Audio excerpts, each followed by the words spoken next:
మేము గూడా చూడండి మా మొహం చూసి ఏదో దయచేసి మీరు ఎంతో కొంత ఇస్తే అది మా ఫ్యామిలీకి ఉపయోగపడతది గదండీ! ఒక్క రూపాయి గూడా ఇవ్వకపోతే ఎట్లా చెప్పండి? రావణాసుడా ఉన్నావా? భార్యాభర్తలు అన్నాక గొడవలు సహజం.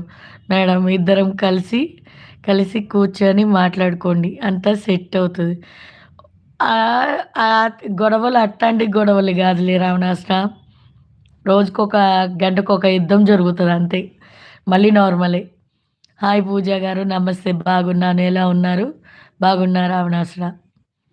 కొంచెం ఆలోచించండి ఎమ్మెల్యే గారు. రావణాసుర పూజ ఇప్పుడు ఎమ్మెల్యే. ఆ! ఎమ్మెల్యే గారు కొంచెం ఆలోచించండి. ఏదో ఓ రూ. 10 ఇయ్యండి. ఇంట్లో కూరలకో, రైస్‌కో దేనికో దానికో వస్తాయండి.